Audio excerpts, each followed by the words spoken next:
법은 너무 어렵다. 그리고 너무 복잡하다.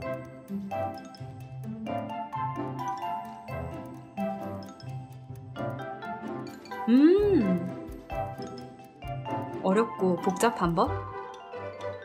저 이명진 변호사가 간단하게 풀어드림.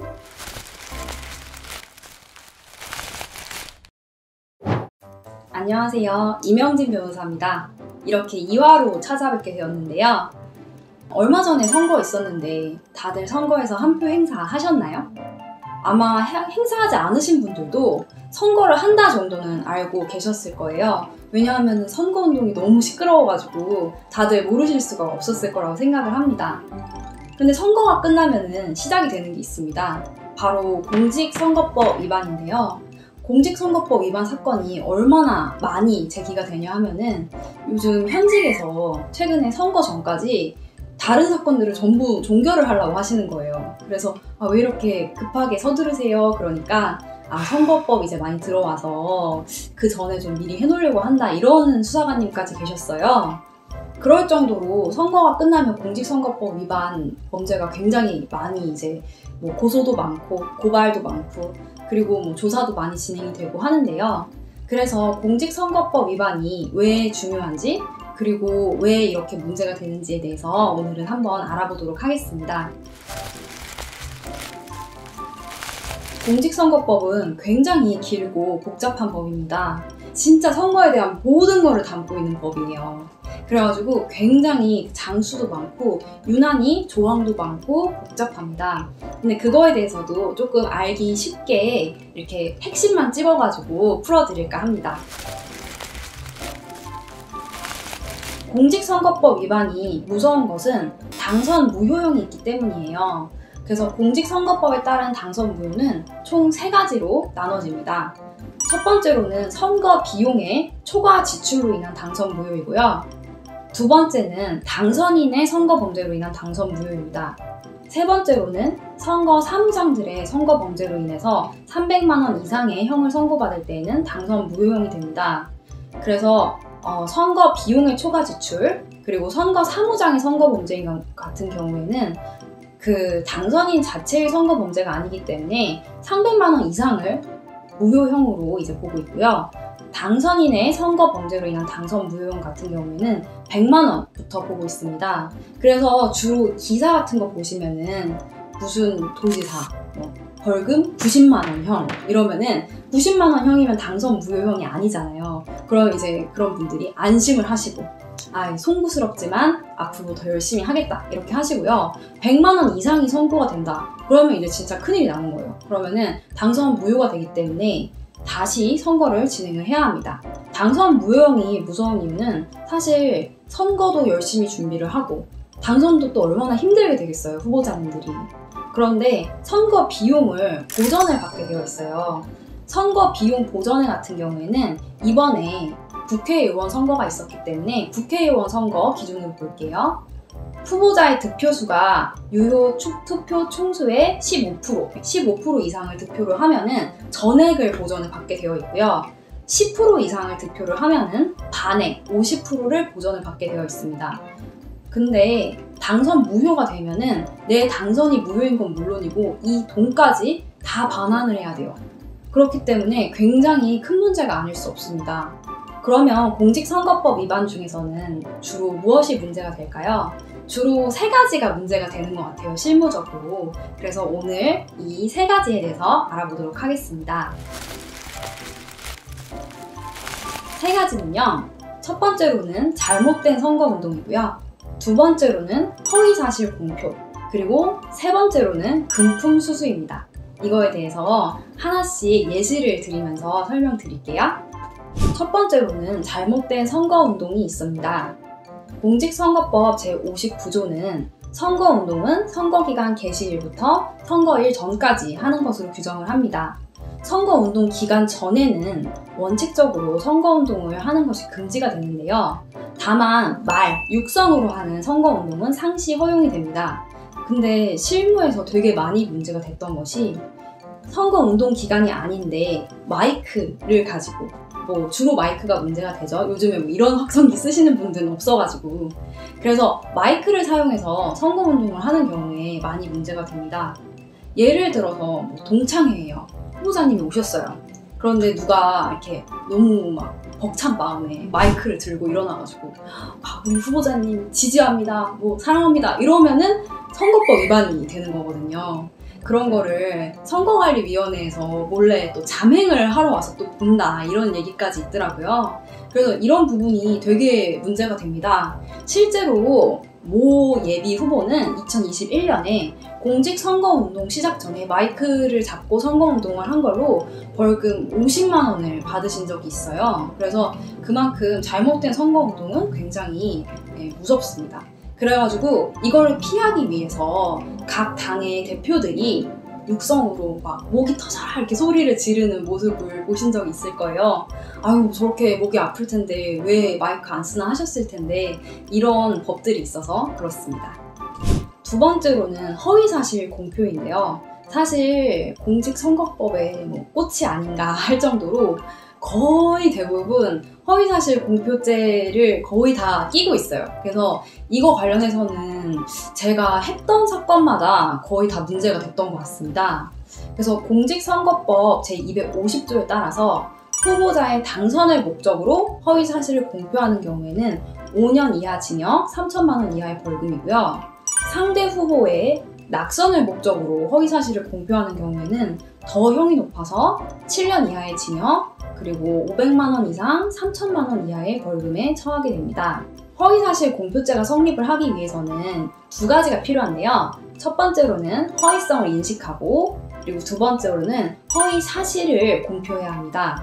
그러면은 허위성의 인식이 뭐냐? 허위성의 인식이라는 거는 내가 이거를 허위인지 알고 있었냐 없었냐 여부예요. 그래가지고 이게 허위사실인지 아닌지랑 관계가 없이 내가 허위사실임을 알고 했다고 하면 허위성의 인식이 있다 이렇게 보거든요.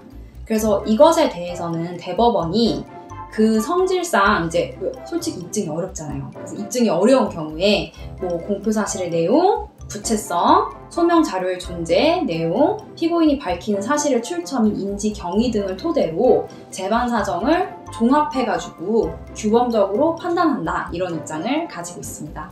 대법원 2020년 7월 16일 선고 2019도 13328 사건이 있어요. 문제가 많은 사건인데 오늘은 좀 쉽게 풀어드리는 시간이기 때문에 제가 간단하게만 한번 정리를 해볼게요.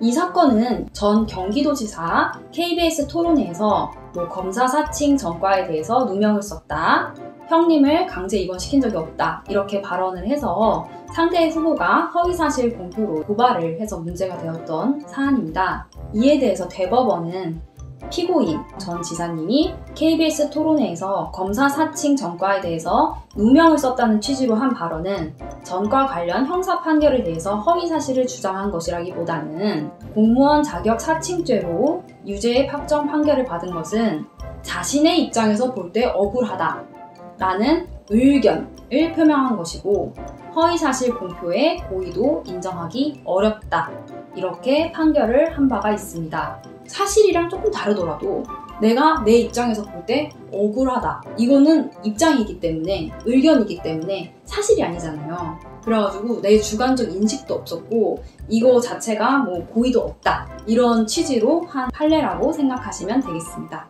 즉 공직선거법에 대해서는 허위사실이 있다고 하더라도 허위성 인식이 없으면은 죄가 성립을 하지 않는다는 것입니다. 그러면 허위의 사실이란 무엇일까 했을 때 대법원에서는 이렇게 판단을 하고 있어요. 진실에 부합하지 않은 사항으로서 선거인으로 하여금 후보자에 대한 정확한 판단을 그르치게 할 수 있을 정도면 충분하지만 공표된 사실의 내용 전체 취지를 볼 때 중요한 부분이 객관적 사실이랑 합치가 된다. 그러면은 세부에 있어서는 진실과 약간 차이가 나더라도 다소 과장된 표현이 있다고 하더라도 선거인의 올바른 판단에 영향을 미쳐서 공정성을 해할 우려가 없으므로 이것은 허위의 사실로 보지 않는다고 하였습니다. 그래서 전 경기도지사의 사건에서 대법원이 이렇게 판단을 했어요.